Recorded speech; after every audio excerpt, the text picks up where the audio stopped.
പരിപ്പ് വട ആവശ്യമുള്ള സാധനങ്ങൾ: കടലപ്പരിപ്പ്, ചുവന്നുള്ളി ചെറിയ കഷ്ണങ്ങളാക്കി അരിഞ്ഞത്, പച്ചമുളക് വട്ടത്തിൽ കനം കുറച്ച് അരിഞ്ഞത്, ഉണക്കമുളക്, ഇഞ്ചി നന്നായിട്ട് ചതച്ചെടുത്തത്, വേപ്പിൻ്റെ ഇല, ഉപ്പ് ആവശ്യത്തിന്.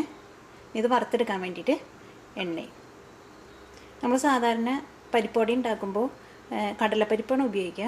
നമ്മൾ കറിയിൽ ഉപയോഗിക്കുന്ന പരിപ്പ് വെച്ചിട്ടല്ല പരിപ്പ് വട ഉണ്ടാക്കുന്നത്. ഇനി നമുക്ക് ഈ പരിപ്പൊന്ന് അരച്ചെടുക്കാം. അത് നമ്മൾ മിക്സിയിലിട്ടിട്ട് നമ്മൾ വെള്ളം ചേർക്കാണ്ട് അരയ്ക്കുമ്പോൾ അത് ശരിക്കും അങ്ങനെ നന്നായിട്ട് പേസ്റ്റ് പോലെ ശരിക്കും അത് അരഞ്ഞു പോവില്ല. ഇനി നമുക്കിതൊന്ന് എടുത്തിട്ടൊന്ന് അരച്ചെടുക്കാം. അപ്പോൾ പരിപ്പ് ഞാൻ മിക്സിയിലിട്ടിട്ട് അരച്ചെടുത്തിട്ടുണ്ട്. അത് എല്ലാ പരിപ്പും ശരിക്കും നന്നായിട്ട് അരഞ്ഞിട്ടില്ല.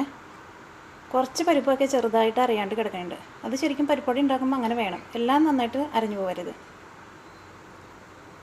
ഇത് നമുക്കൊരു ബൗളിലേക്ക് മാറ്റാം.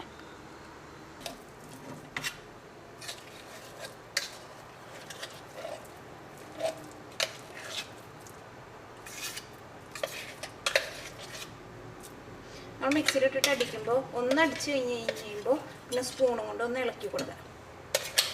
എന്നിട്ട് രണ്ടാമത് അടിക്കുക. ഇപ്പോൾ പരിപ്പ് അരച്ചെടുത്തത് റെഡി ആയിട്ടുണ്ട്. ഇനി നമുക്കിതിലേക്ക് ചുവന്നുള്ളി ചേർക്കാം. ചുവന്നുള്ളി കുറച്ച് കൂടിയാലും കുഴപ്പമൊന്നുമില്ല, കാരണം പരിപ്പ് വടയ്ക്ക് എപ്പോഴും ടേസ്റ്റ് കൂടുതൽ കൊടുക്കുന്നത്.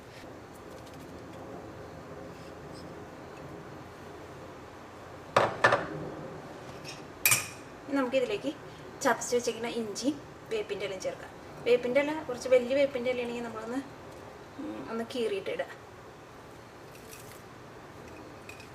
ഇഞ്ചി നന്നായിട്ട് ചതച്ചെടുക്കണം.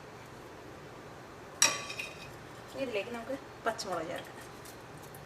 ഇതിലേക്ക് നമുക്ക് കുറച്ച് ഉണക്കമുളക് ചേർക്കാം.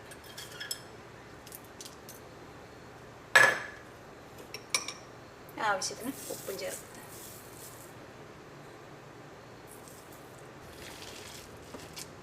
വേറെ എളുപ്പം ഉണ്ടാക്കാൻ പറ്റിയൊരു പലഹാരമാണ് പരിപ്പ് വട. പരിപ്പ് വട ഉണ്ടാക്കിയിട്ടുണ്ടെങ്കിൽ എപ്പോഴും നല്ല ചൂടോടുകൂടി കഴിക്കണം. അപ്പോൾ അതിൻ്റെ ടേസ്റ്റ് ശരിക്കും കിട്ടും. 2 മണിക്കൂർ ഇങ്ങനെ വയ്ക്കാം. അത് കഴിയുമ്പോൾ നമുക്കിത് വറുത്തെടുക്കാം. ഈ പരിപ്പ് വട ഉണ്ടാക്കാൻ വേണ്ടിയിട്ട് നമുക്കൊരു ചീഞ്ഞിട്ട് അടുപ്പത്ത് വെച്ചിട്ട് നന്നായിട്ടൊന്ന് ചൂടാക്കാം. ചീഞ്ഞിട്ട് നന്നായിട്ട് ചൂടായിട്ട് ഇതിലേക്ക് നമുക്ക് വെളിച്ചെണ്ണ ഒഴിക്കാം.